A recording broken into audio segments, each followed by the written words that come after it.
To Montgomery, Alabama. That's where we find MSNBC's Vaughn Hilliard.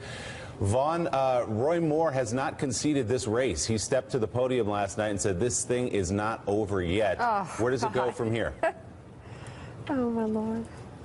Yeah, good morning, you guys. This was a room last night. It was the wrong party to be at, number one, but this is a room that had a saxophonist playing Christmas music. It was a silent crowd that engaged in multiple prayers throughout the evening. Before Roy Moore finally took the stage, this is what he said. Realize when the vote is this close that it's not over, and we still got to go by the rules about this recount provision. Part of the problem with this campaign is we've been painted in an unfavorable and unfaithful light. We've been put in a hole, if you will, and it reminds me of a passage in Psalm 40. I waited patiently for the Lord. That's what we've got to do, is wait on God and let this process play out. You guys, I'm not a man from the Deep South here. I haven't spent much time in Alabama until this last month when I came out here the day the Washington Post broke the story on November 9th. And what I've heard over these last 5 weeks from individuals in Alabama is that this is not a monolithic state. Oftentimes Alabama is painted with the broad stroke of, you know, just the standard Republicanism. Roy Moore is suddenly becoming the standard bearer of the party. But not only have Democrats pushed back, but Republicans in this state, as you guys were alluding to earlier, have pushed back. This is, you know, yes, well, Roy Moore took 80% of evangelical voters yesterday. Still, there's only 44% of the actual voters in the state consider themselves evangelical. There's another part of the faith community here that we were talking with on the weeks on the ground yesterday. Republicans, conservatives that said Roy Moore does not stand for their values. Roy Moore is the individual in mid-November who engaged in a press conference with faith leaders who referred to gays as gay terrorists, and they mentioned ungodly Republicans like Mitt Romney and John McCain. The other notion I want to push back on is what Amish was alluding to, is at what point is the presumption that black voters are not going to show up to the polls end? Doug Jones went to Selma the last 2 weekends.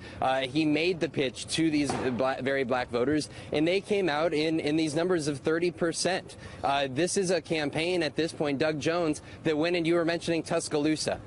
Doug Jones, a week ago Sunday, was in Tuscaloosa, went to 9 different churches. They had a field operation, despite this being a traditionally conservative town. They had canvassers, they had phone bankers. When I stopped in, Doug Jones made a concerted effort to run as essentially that radical moderate in this race, running on those kitchen table issues of the jobs, economy, and health care. And to not only Democrats, but also a good share of Republicans in this state, the message resonated, and they rejected Roy Moore in this situation. Wow. Unbelievable. Thank you so much, Vaughn. Greatly appreciate it. Elise, I want to end with you. We are Southern conservatives from, I was going to say Alabama, really from Northwest Florida, Georgia, Alabama, Mississippi. I've covered the South. You Mississippi conservative, Republican, more libertarian, and for so long, forget about our party, for so long, at times we've had to apologize for our state, or our states, or our region. And I remember telling my friends at Alabama when I went there, I said, you got so much to be proud of. I love Alabama. I love this state. You guys are moving forward. Well, you know, even if Roy Moore just won by 1 or 2 percentage points, that still would have been an earthquake. Yeah. But this really is the Deep South, our Deep South, sending a message.